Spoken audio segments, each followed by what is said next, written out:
Makalipas ang mahigit 15 minuto na paglalakad, ay huminto sila sa isang magandang bahay na may malawak na compound.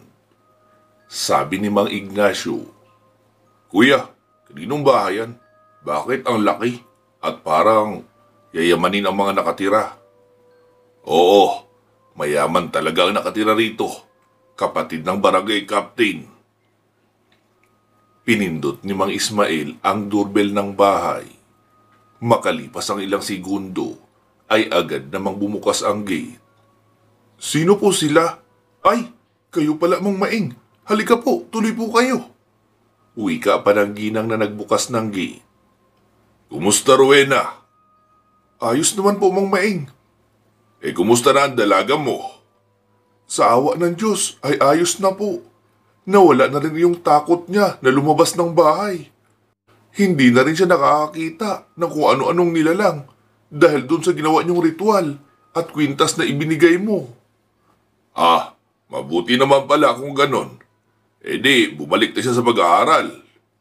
"Opo, pumasok na siya uli." "Buti nga at nagustuhan pumasok ulit sa eskwelahan. Ipinaliwanag ko naman sa mga guro at prinsipal ang totoong nangyari. Mabuti at naintindihan din naman nila." "Mabuti pala kung ganon. Siya nga pala, Rowena, nais kong ipakilala sa iyo itong mga kasama ko. Ito si Ignacio, kapatid ko. Ito naman ang kaibigan niya si Dante. Tapos, ito si Nurse Tia, ang volunteer nurse sa lugar namin sa Castilla. Madalas ko rin siyang kasama dahil kapag may pinapaanak siya, ay madalas rin may nakikiusyosong aswang. Kaya, palagi rin ako nakaback up sa mga pinapaanak niya." "Ayos po pala. Magkatuwang ang medikal at espiritual na gamutan kapag kayong dalawa ang magkasama." "Oo nga eh. Si Ali, nasaan?" "Nasa taas po. Nakita kong kalalabas lang kanina ng banyo. Naligo yun. Maupo muna kayo sa sala at ipaghahanda ko kayo na makakain." "Salamat, Rowena, ha?" "Naku, wala po yun, Mang Maeng. Alam niyo naman na parang pamilya ang turing sa'yo sa pamamahay na ito. Kaya mag-relax lang kayo at feel at home. Saglit lang ako sa kusina.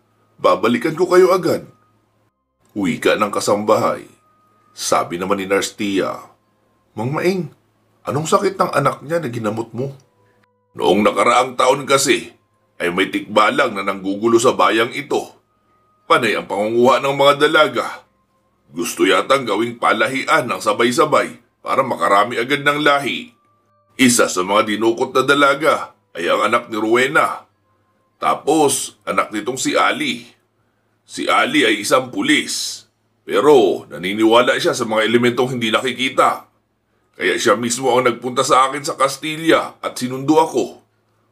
Pagkarating namin rito, pati pala ang asawa niyang si Cindy ay dinukot na rin ang lintik na tikbalang na iyon. Walang pili ang loko, mapadalaga man o may asawa na. Sa bagay, kung pagbabasihan kasi ang itsura ng asawa nitong si Ali, ay mapagkakamalang dalaga lang din. Kaya siguro natipuhan ng tikbalang noong makitang nagtangkang hanapin ang anak sa kakahuyan. Isinama ko si Ali sa kakahuyan noon para hanapin ang mga nawawalang kadalagahan, pati na ang mag-ina niya. Pero bago iyon, ay inorasyonan ko muna ang kanyang baril. Tapos ang mga bala naman ay inilubog namin saglit sa agwa bendita para siguradong may pakinabang kapag dumating ang pagkakataon na mapalaban kami. At dumating nga iyon dahil nakipaglaban sa amin ang tikbalang.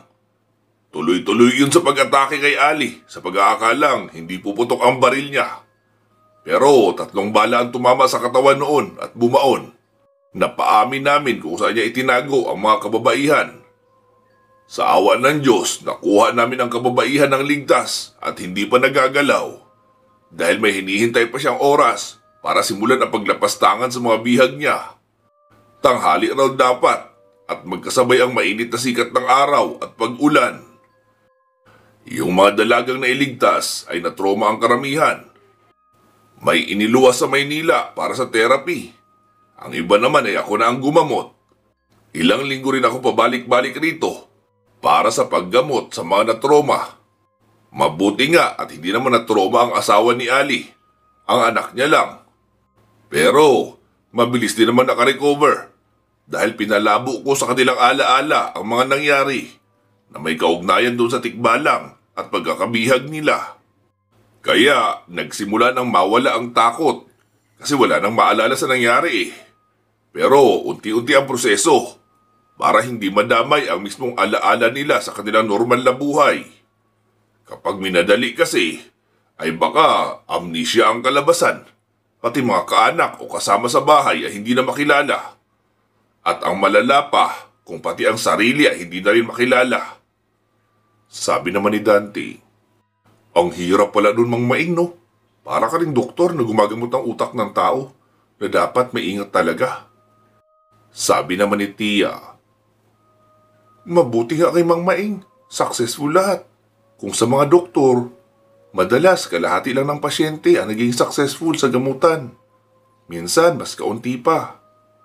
Ilang saglit pa ng kanilang pagkikwentuhan, ay may isang matipunong lalaki ang bumaba ng hagdan. Mang Maing, long time no see ah. Pasensya na, hindi na ako nakadalaw sa inyo. Ang daming trabaho rito eh. Wika noon sabay yakap kay Mang Maing. Sabi naman ang huli, Ali, ipapakilala ko sa iyo ang mga kasama ko. Ito si Ignacio, kapatid ko.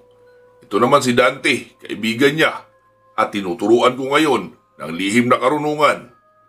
Ito naman si Nurse Tia, volunteer nurse sa amin doon sa Castilla. Nice meeting you, sir. Naku, Ali na lang. Sawang-sawa na ako na palaging tinatawag na sir.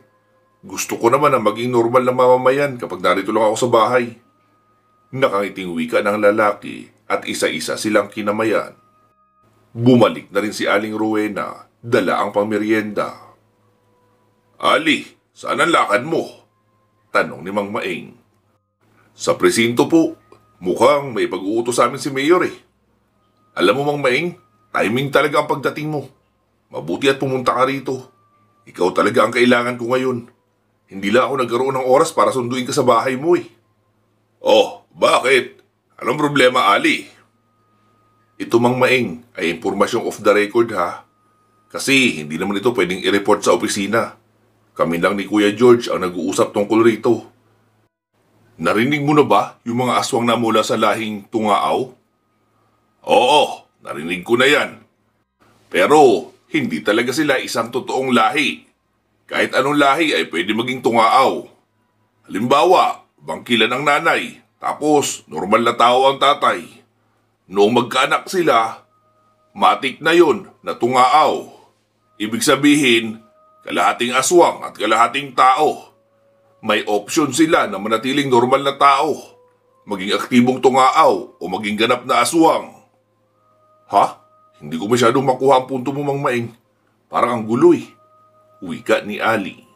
Ganito, diba nasabi ko na nga na automatic Tungaaw na yung anak ng aswang at tao. Isa iyong hindi aktibong Tungaaw. Pero kung gusto niya maging aktibong Tungaaw, may gagawin silang simpleng ritual para mapagana niya ang iilang simpleng kakayahan bilang aswang. Pero mananatili pa rin siyang tao.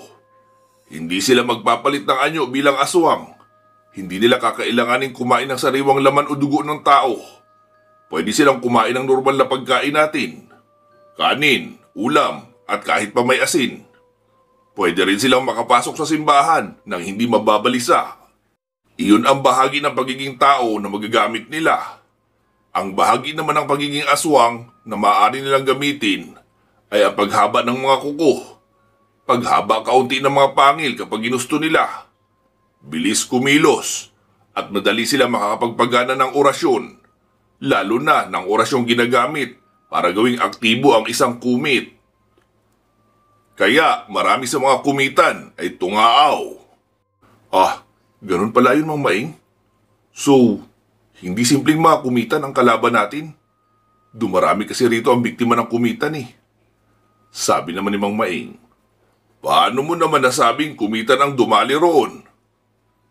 Hindi kasi magkakasabay ang pagkamatay. Pero lahat ng mga namatay ay mga namiesta sa kabilang bayan noong nakaraang buwan pa. Ang sabi ng mga kaanak, hindi naman daw umalis ang taong iyon sa loob ng 1 linggo kung kailan iyon namatay. Ibig sabihin, walang ibang pinuntahan o walang nakahalubilong iba. Ang kinain lang ay kung ano rin ang kinain ng buong pamilya. Tapos noong mamatay, maitim ang mga kuko sa paa at kamay. Ibig sabihin, lason nga ang dumali. Kaya malaki ang hinala namin ni Kuya George na kumitan ang dumali. Mang Maing, kailangan ko ang tulong mo. Lalo ngayon na fiesta. Ang hirap alamin kung sino ang kumitan sa hindi. Lalo at marami talaga ang dayo. Pwede ko bang mahingi ang tulong mo? Tutal, may mga kasama ka naman. Hindi rin kasi ako makakasama sa'yo. Dahil busy rin kami sa mga utos ni Mayor para mag-escort sa mga bisita niyang VIP. Oo naman, Ali. Ang totoo nga niyan, ang paghahanap talaga sa mga kumitan ang pakay namin rito. At nakapagbawas na rin kami ng isa. Doon pa lang kasi pagkababa namin ng jeep, ay may isang babae kaagad ang tumapik rito kay Nurse Tia. Pero hindi kumitan ang ginamit niya. Palipad hangin lang para mabilis. E di, ibinalik ko lang din sa kanya. Ha? E di may patay ngayon roon? Nako, relax ka lang. Hindi ko pinatay. Hinayaan kong bumula ang bibig at mangisay. Pero nakahanda rin pala ang sarili niyang kontra sa lason. Dahil agad may ininom at umayos ang pakiramdam. E di hinayaan mo lang din na umalis? Siyempre hindi rin. Tinanggalan ko muna silang kapangyarihan na makapagpagana ng kumitan. Inalis ko na rin sa isipan niya ang kaalaman sa pangungumit. Kaya hindi na yun makakapambiktima pa uli. Mabuti pala kung ganun. Pero may duda ako eh. Marami sila ngayon rito ng mga kumitan.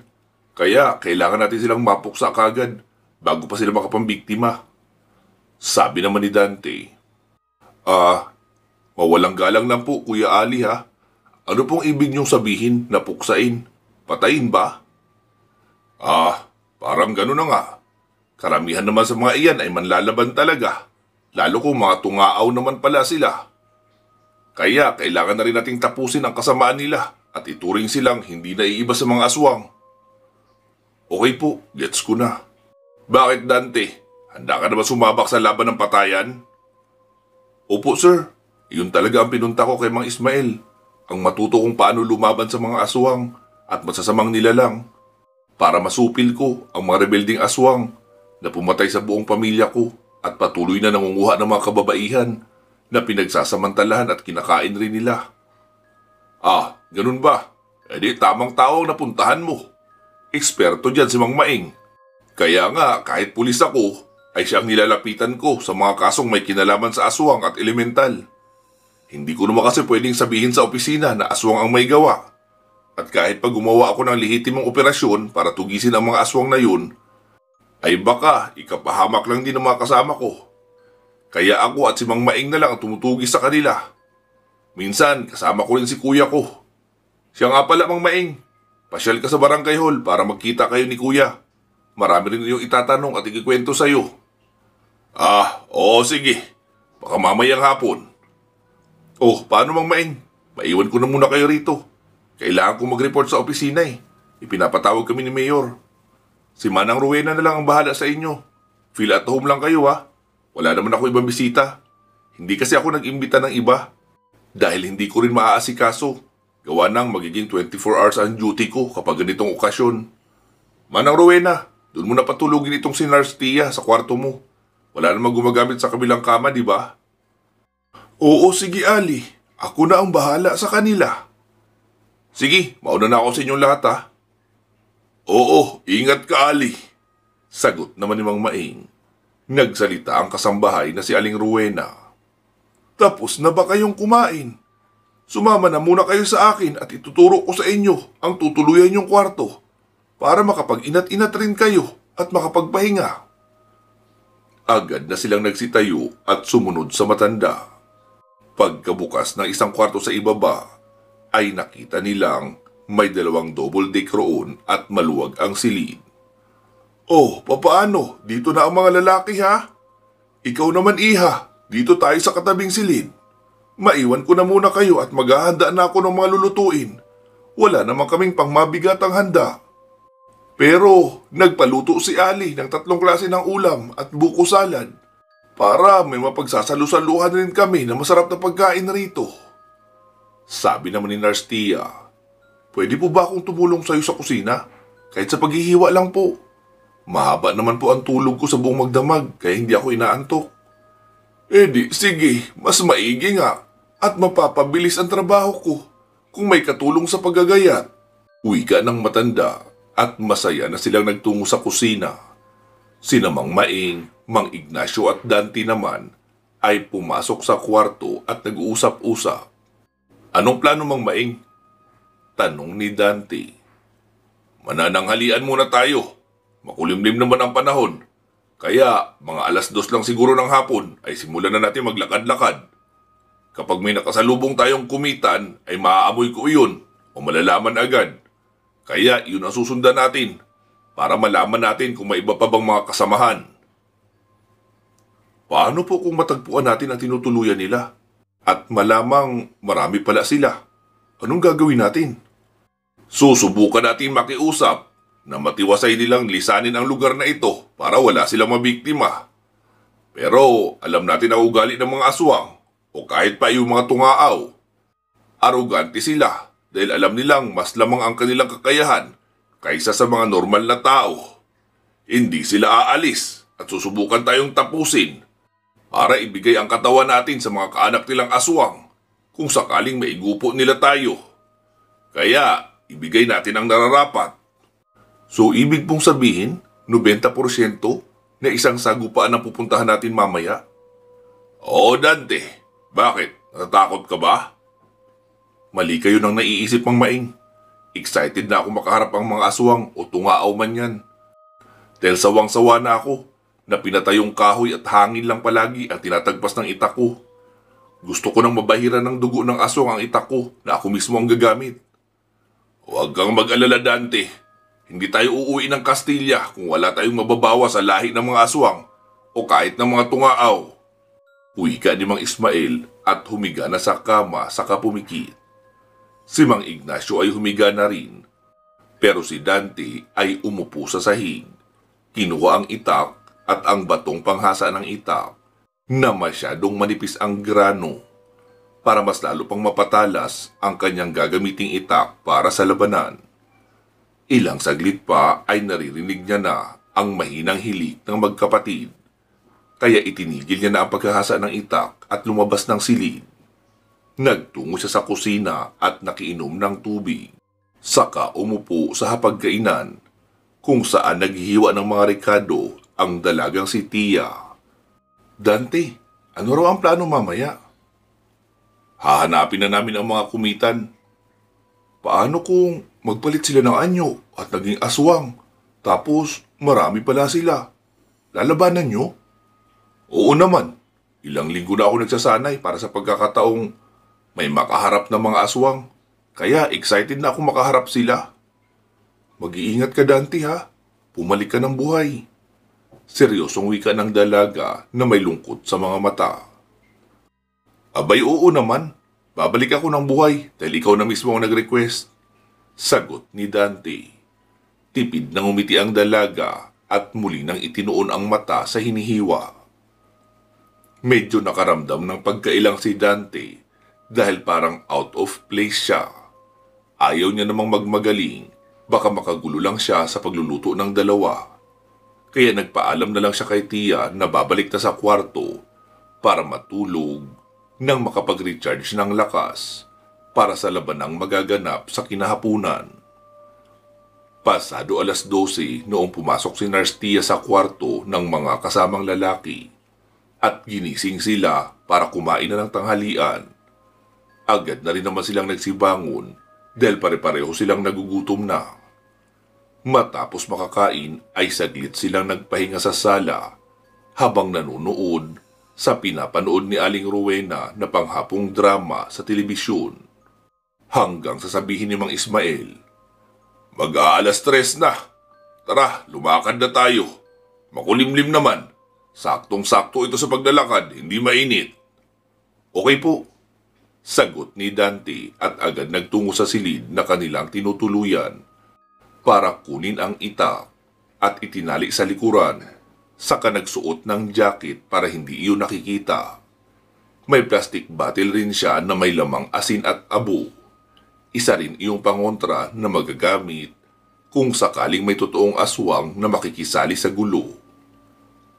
Sinimulan na nila ang paglalakad-lakad. Halos 20 minutos rin ang lumipas bago nila narating ang munisipyo ng bayan. Sa tapat noon ay ang mga patyanggi, kainan at peryahan. Kaya nagmasid sila roon habang saglit na nakatambay sa gilid at umiinom ng palamig. Hanggang sa may mamataan si Mang Maing na 2 lalaki. Mga nasa mahigit 50 ang edad ng isa. Ang isa naman ay nasa 20 lang siguro ang edad. Panay ang titing ng mga iyon ng masama kay Mang Maing. Sabi pa ni Mang Maing, "Ayun, may nakita na ako. O mas tamang sabihin, ako ang nakita nila. Mukhang hinahanap rin nila ako eh. Baka kapamilya nila yung babaeng nakaengkwentro natin kaninang umaga. Tara na, sundan na natin. Pinapasunod tayo eh." Wika ni Mang Maing dahil nakita niyang nakatitig sa kanya ng masama ang 2 lalaking iyon at naglakad papunta sa unahan. Sumunod na nga sina Mang Ismael, Mang Ignacio at Dante. Pero nakalipas na ang 10 minuto ay naglalakad pa rin sila. "Mang Maing, baka naman patibong na ang pinapasok natin. Ambush na pala ang mangyayari." "Oo, yun talagang naiisip ko.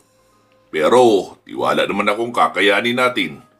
Unang-una, kung may kasama man silang totoong aswang, ay hindi pa makakapagpalit ng anyo dahil maaga pa. Pangalawa, may tiwala ako sa naging pagsasanay mo. Hindi ka mahihirapan sa laban kahit pa 5 tao ang sabay-sabay na umatake sa'yo. Kaya ayos lang kahit mapalibutan pa tayo ng mga yan." Muling lumipas ang mahigit 5 minuto at may nakita silang isang kamalig. Medyo malapad iyon. Naroon sa tapat na katayo ang 2 lalaki na kanilang sinusundan. Naunang nagsalita si Mang Ismael. "Magandang hapon sa inyo. Ako si Ismael, isang manggagamot. Alam ko kung ano kayo. Naparito ako para makiusap. Lisanin nyo na ang lugar na ito at itigil lang ang paghahasik nyo ng lagim. Hindi naman kayo mga ganap na aswang, kaya walang silbi sa inyo ang laman at dugo ng mga taong matataniman nyo ng lason. Mamuhay na lang kayo ng matiwasay para wala na kayo maperwisyo." Sabi naman ng isang maedad na lalaki na nakatayo sa harapan ng kamalig. "Ako naman ang taong papatay sa iyo. Tinanggalan mo ng kakayahan at memorya sa lihim na karunungan ang asawa ko. Kaya mananagot ka sa akin. Kamatayan ang ipapataw ko sa iyong parusa." "Teka, bakit naman ganon? Hindi ko naman pinatay ang asawa mo ah. Inalisan ko lang ng kakayahan para hindi na siya makapaminsala. Eh bakit kamatayan naman agad ang isisingil mo sa akin?" Tanong ni Mang Maing. "Dahil iyon ang batas na pinapatupad ko. At kahit sinong hahadlang sa ginagawa namin, ay kamatayan ka agad ang kaparusahan." Sabi naman ni Mang Maing, "Naparito kami para makipag-usap sa inyo ng matiwasay dahil ayaw namin ng gulo. Pero kung kayo mismo ang gagawa ng karahasan sa amin, mapipilitan kaming ipagtanggol ang aming mga sarili." "Ang dami mo pang satsat tanda! Lusubin nyo na sila!"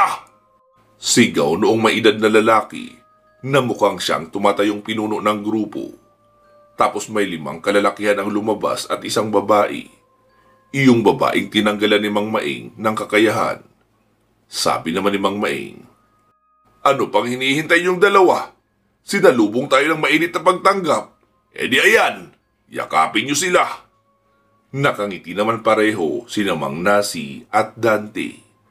Hinubad na ni Dante ang kanyang itim na leather jacket. Saka binunot ang itak mula sa likuran. Si Mang Nasi naman ay hinubad rin ang suot na jacket.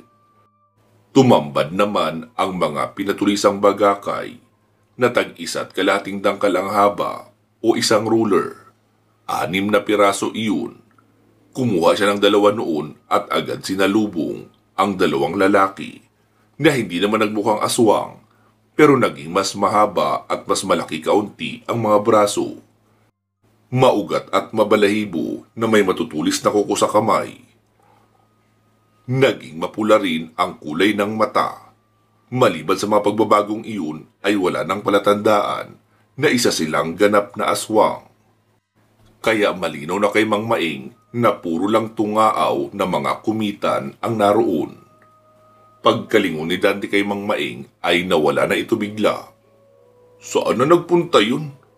Tanong ni Dante sa isipan, pero ang hindi niya alam, naroon lang si Mang Maeng malapit sa kanya. Binabantayan siya.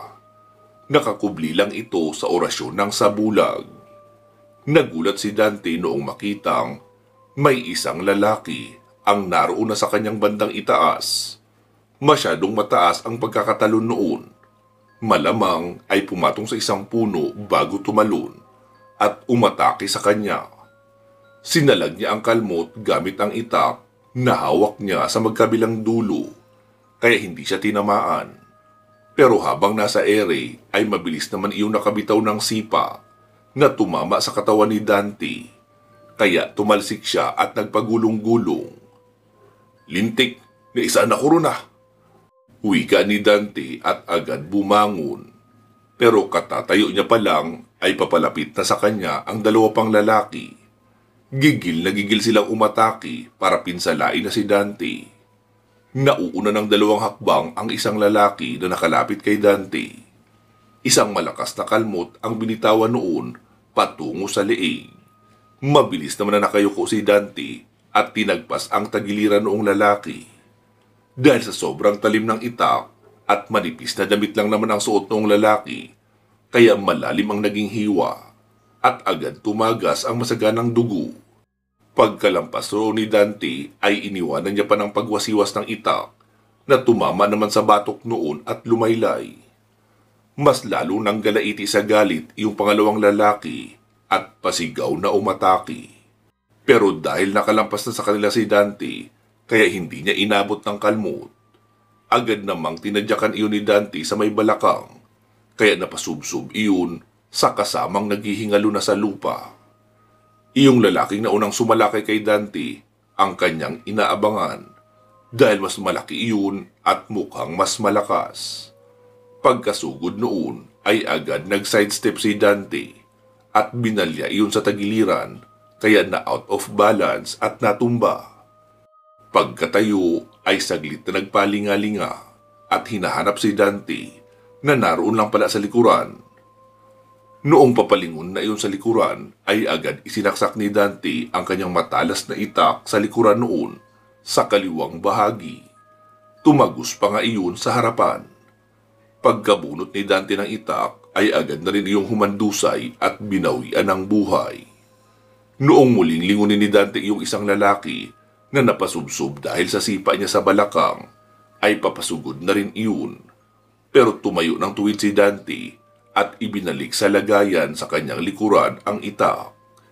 Narinig niyang nagsalita si Mang Maeng kahit hindi niya nakikita. Dante, bakit nagligpit ka ng armas? Huwag kang mag-alala, Mang Maeng. Gusto ko lang magpapawis. Pagkalapit noong lalaki ay sinalag ni Dante ang kamay noon na kumalmot sa kanya, sabay tadyak sa dibdib, kaya tumimbuang iyon pati haya. Hinintay pa ni Dante na tumayo. Pagkatayo noon ay mano-mano silang nagsuntukan. Lahat ng suntok noon ay nasasalag ni Dante. Agad naman iyong ginantihan ni Dante ng kombinasyon na suntok. Dalawa sa magkabilang tagiliran, isang jab straight sa mukha. Sabay tumalon at nagbitaw ng mabilis na round kick na sumampal sa gilid ng mukha noon at nabali ang leeg ng kalaban. Pagkabagsak noon sa lupa ay wala ng buhay. Alam nilang lahat iyon dahil rinig nila ang pagkabali ng buto sa leeg at hindi na muli pang gumalaw ang lalaki noong bumagsak na sa lupa. Sa bahagi naman ni Mang Nasi ay bugbog sarado na ang dalawang kanyang kinalaban.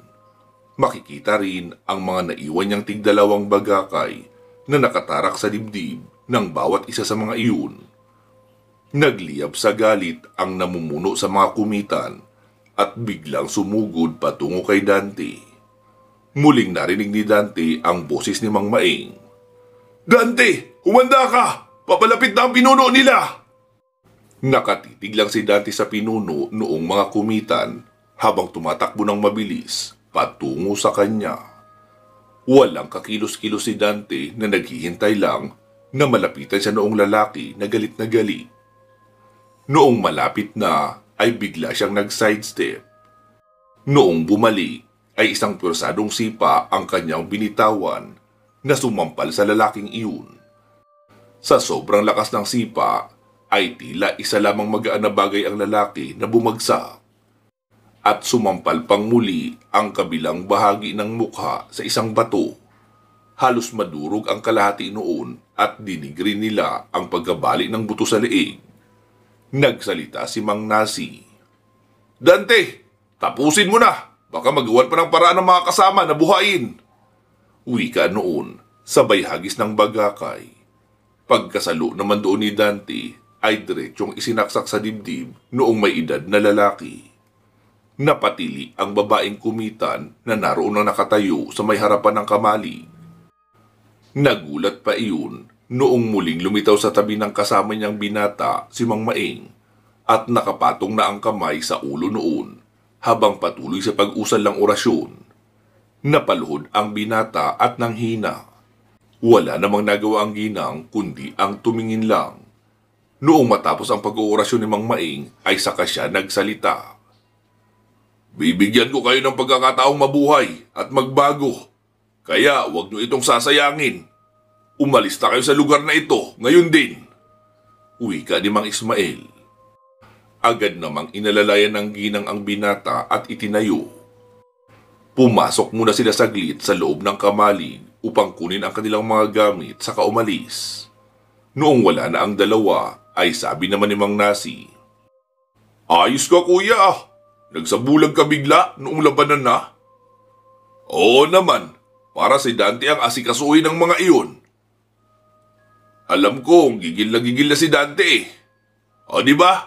Tama ako nang sinabi, hindi tayo uuwi nang hindi maliligo ng dugo ang itak mo. Pero, ang lupit mo bata, hindi ka gumamit ng itak sa iba mong nakalaban. Talagang malaki ang improvement ng pagsasanay mo. Isang sipa lang, bali agad ang liig eh. Oo naman po Mang Maeng, ilang linggong namaga ang mga binti ko sa kakainsayo sa sipa na iyon. Sayang naman kung hindi makakabali ng liig. Oh, sige na. Pagtulungan na muna nating hilahin ang mga katawan ng mga ito doon sa bangin. May bangin akong nakita sa unahan. Hindi naman natin ito maililibing dahil wala tayong panghukay. Okay po, sige. Pinagtulungan na nga nilang hilahin ang katawan ng mga kalalakihang iyon at inilaglag sa makipot na bahagi ng bangin. Tara na, umuwi na tayo. Malapit ang dumilim. Mukhang babagsak pa ang malakas na ulan eh. Wika ni Mang Maeng. Tapos nagsimula na silang maglakad papauwi sa sentro. Kakain rin na mahigit kalahating oras bago sila makakauwi sa bahay ng pulis na si Ali na kanilang tinutuluyan. Lalo at malayo ang kanilang nilakad para sundan ang dalawang lalaking kumitan. Pansamantala po muna natin puputulin rito itong ating kwento. Magsama-sama tayong muli sa part 9. Mag-iingat po kayo palagi. At hanggang sa muli.